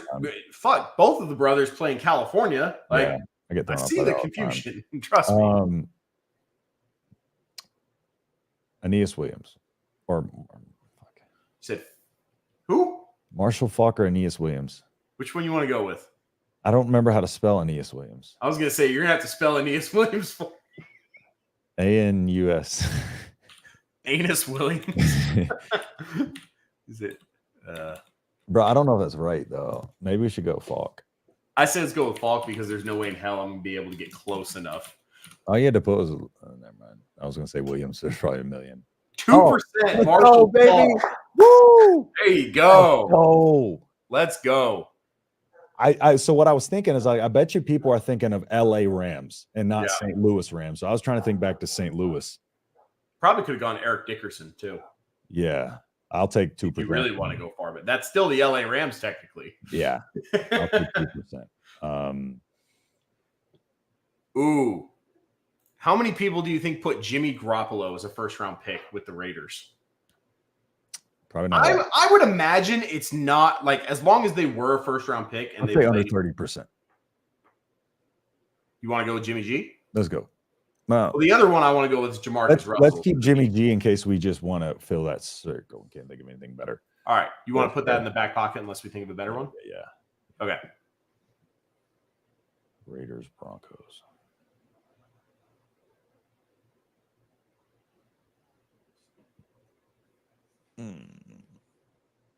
Yeah, this one's harder.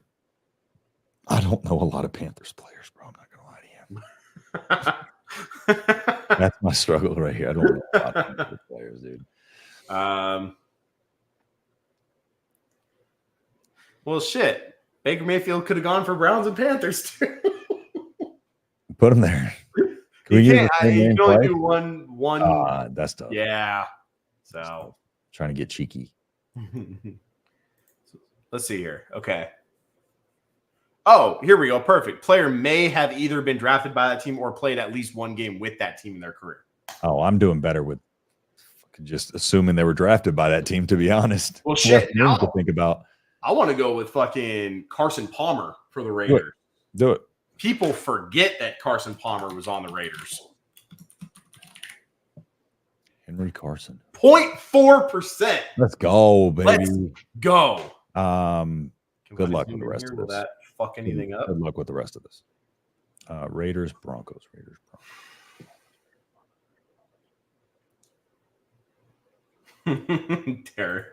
Derek says, I don't think I could have Googled those answers and got it right. Oh, man. So we know who not to get help with on Immaculate Grid.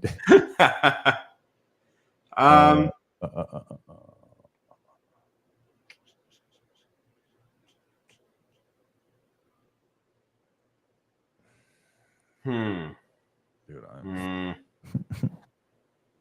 my brain's fried, dude. Like my brain's cooked from 2 sets of Immaculate Grid. I hear you, man. It gets the fucking thoughts flowing for sure, dude. Getting jumbled. Any receivers that played for the Browns? Didn't Von Miller play for the Rams? He plays for. He played for the Broncos He plays for forever. now, doesn't he? No, he plays for Buffalo now. Oh, that's right. But I swear he played for Wasn't the he Rams. with them before? Didn't he win a Super Bowl with them? Or was that Bobby Wagner? I don't think that was. I don't know. Try it. I'm down with Von Miller. Rolled it. Bang. Yeah. Okay. Well, Von apparently Miller, it was fucking obvious. Von Miller played with the Chargers before the Bills. Yeah. Yeah, that's what I'm. So it The wasn't. Broncos like traded him to the Rams. But And yeah, then- but that's what I'm saying. Like he went to the Rams and just got traded to the Bills, so there was no Super Bowl in between there. whatever. I don't think he was on that Super Bowl team. You think it was Bobby right. Wagner that won a ring with them? Could be right. Maybe it was him. I don't know. I don't fucking know. I'm just Doesn't glad we matter. got the square field. He's on the board. 73%, whatever. Yeah, apparently it was obvious to everyone. And I'm over here questioning whether or not he was on the team to begin with. Broncos, listen, we're on the spot here. This is hard to do, especially on a live stream. Yeah. Because I feel like I'm trying to be quick. Just to not bore people. Quick but rare with your answer is hard. Yeah. And right, of course. Any journeyman wide receivers for the Broncos? No. It's probably like offensive lineman or some shit. Dude, I don't fucking know Panthers players either. Dude, I don't need. I'm stumped. I am terrible with Panthers players because I just never watch their team. Nobody does. Not I even never David have. Tepper. Never have throughout. No. They've never been fun. Sorry, Corey. I mean, Chris. Wrong C. Yeah, Derek, we thought the same thing earlier, but we already have Baker in here, and I think you can only put one player Once, yeah. Wish I would have thought about it earlier. Oh, fuck, because we could have gone Odell Beckham Jr. for the Browns and Rams. But Yeah.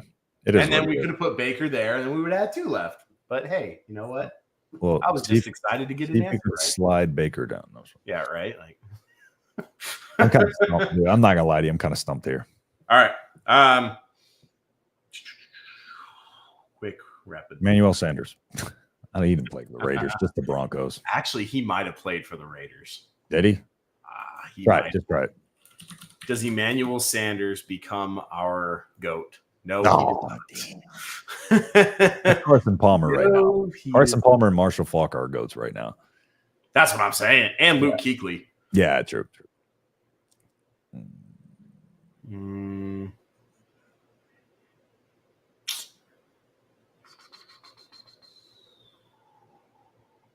I know there's going to be one that just jumps off the page at us for at least one of these.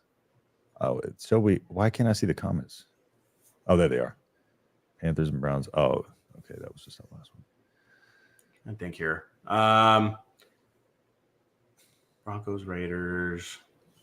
Well, like both Broncos and Raiders have had like a fucking pretty big carousel at quarterback. Did Terrell Davis play for anybody other than the Broncos? Not to my knowledge. Okay. I thought he got hurt and kind of had to end his career early. Maybe. Fuck. Did Brock Osweiler ever play for the Raiders? I don't think so. Play for the Browns. The GOAT? Oh, fuck. Never mind. It wouldn't have worked. Did Ryan Fitzpatrick play for? Did he play for the Browns? No. So I know Ryan Fitzpatrick teams like the back of my Dude, hand. like you could just throw him in like any of like if you don't know him by name, like you could literally be like, did he start for any of these 32 teams? Yep. Like you Ryan Fitzpatrick and Josh Johnson and Brian Hoyer and Matt Moore are like my four go-to fucking journeymen. Yeah. Derek says maybe David Carr. He played. No, I don't know. I don't think he played for two of these teams. So. I think he played for Carolina. I think he played for Carolina and Houston. But I don't know if he played for. But I think he played at Carolina at the very end of his career. Yeah. Shit. Do you want to go Josh Johnson for Raiders Broncos? Let's do it. That dude was literally on like 16 teams. Yeah. That's what we need to start doing. There's got to be some. What teams did he play for? I don't know. Not these. Dude, this one's a lot tougher. I got it. Having the Panthers and Raiders Panthers, Browns, Houston Roughnecks legend, PJ Walker. Let's go. Book it. Boom, What was baby. the percentage? That was better than the 9%. last one. That was better than the last one. Well, that was the show summary, damn it. All right. I'm not too upset with that. Yeah. We'll give these two a go. Raiders, Broncos first. Hello, Shefty, Rappaport, whoever you are. Oh, my God. That's porn. That's That's old. Oh, God. I guess Bill Romanowski played for both. I wouldn't didn't have know thought him of for that, either. dude. Lamont Booker. I would have never fucking thought. I didn't know he played for the Raiders, bro. Jordan, I didn't know played for the Broncos. I thought of Devontae Booker when I was thinking of Broncos running backs. I did not know he played for the Raiders. Latavius Murray actually played a decent number of games for both. Didn't know he played for the Broncos. Yeah. Well, I know I did. I did know Latavius Murray. That just would not have been common knowledge until it was jogged my memory. Andre Holmes. Yeah, I think Devontae Booker would have been the only one that Javon Walker played for Green Bay for a while. Yep. Damn. I knew he played for the Broncos. I didn't know he played for the Raiders. Yeah. Okay. Well, this was kind of tough. Just real quick, rolling down the defense here. This is all just fucking generic ass names. Like, yeah. Hey, Marquette King. There you go. Oh, that would have been great. Him, bro. Marquette King, bro. Duh. I didn't think of punters. We should have thought of punters. Should have thought of punters. The GOAT, Marquette King. Yep. Michael Huff, safety. He only played for 3 games for the Broncos now. All right, let's see what the next one is. All right. What was the next one here? Before we wrap her up. Panthers. Greg Craig and Russell Okung, I guess. I would have thought that. Bridgewater. Teddy, of course. CJ Anderson. Yep. Dang, dude. Yep. Teddy, we should have got. We should have gotten Teddy. We should have gotten Teddy. Did we use Teddy already? No, we didn't. No. Damn, we should have got that. But we were kind of on the right path because we started talking about the QB Journeyman QBs. carousel. Journeyman QBs. That's why I was like, we should have got Bridgewater. Yep. That's always my go-to. And if we brought his name up, I would have remembered that he played for both these. Lamar Jackson.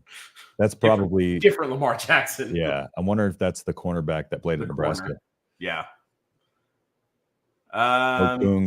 None of these other names really jump out. Again, I don't feel too bad about that. I don't feel bad about that. We got a few good rarity scores. Sure. I can't believe I pulled the Kuechly and Marshall Faulk out of my ass. Or the Marshall Faulk out of my ass, rather. That was good. And then apparently I know more fucking Raiders players than I fucking thought. So yeah, Carson. All right. That was good. I like it. Not too bad. All right, Derek. Catch you later. We're hopping off too, probably. Yes, sir. So all righty. You wanna take us on the outro? Yes, sir. So this has been Friday Night Lights with CheesyCorn Sports. You can join us here every Friday at 5 p.m. Arizona time, which is 7 p.m. Eastern, 6 p.m. Central. Get on over to X and follow us at CheesyCorns. Over on X, we're posting rankings and stuff like that. Facebook, CheesyCorn Sports. Instagram, CheesyCorn Sports. Wherever, CheesyCorn Sports. All right, just look us up and you will find us. We have a very unique name. But thanks to everybody who tuned in the show. I appreciate everybody who opts in here every week with us. If you could, again, just if you like the content, like the channel, subscribe to the channel, like the videos, do all that. It helps us out a ton. And hopefully we will see you on Sunday, 2 hours before the games. We'll be going over everything fantasy football related. So yes, sir. With us then. And Chaney, anything else before you take us away? Nope. Thanks, Grandma, for watching. Appreciate it. Grandma. No, thank you to everyone tuning in, dropping likes, dropping follows, all that stuff. Yep. Like give a shout out to Malibu coming in and out in the back there. Malibu. All right, you're gonna have to end the stream because my mouse died. So nice. All right. Well, with that being said, this is CheesyCorn Sports. We'll catch you guys Sunday morning. Have a great one. Peace.